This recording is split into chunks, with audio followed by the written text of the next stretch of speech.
Now Nietzsche, and this is the provocative part, and the connection to National Socialism.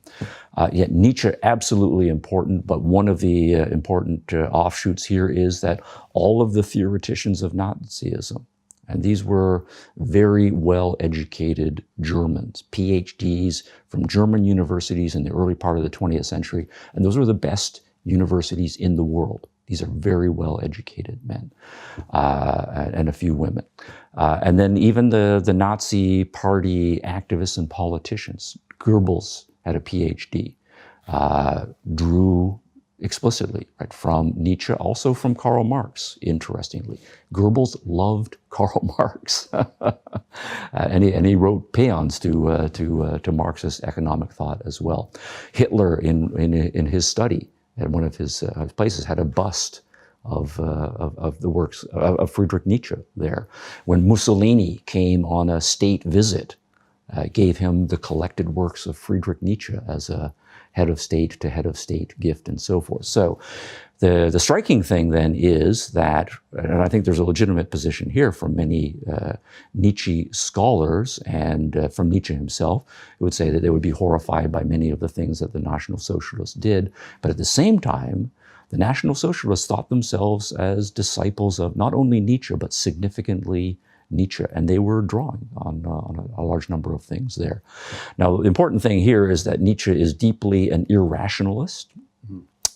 He is deeply a conflict model understanding of human beings, that we become our best not by thinking about the world and analyzing facts and trying to be objective. He doesn't think that's possible. He thinks reason is a very superficial, Johnny-come-lately evolutionary phenomenon, but human beings are deeply instinctual beings. And that what you need to do is channel your instinctual drives. And it's out of that the best artistic creativity and including political activism and so forth comes. But of course, there are different subjectivities, and he has a quasi-evolutionary understanding that it's the predator species fighting against predator species for dominance, but we also see the vast majority of others as kind of sheep and prey type animals, and we look at them with contempt. But that it is this conflict of predator types that are willing to use others for their own advance and to use other predator types who are strong in the contest to demonstrate and to bring out the higher type in themselves. That's how history advances. And so the Nazis loved those themes in Nietzsche. So absolutely, here's a philosopher influencing, right, practical politics a generation after his death.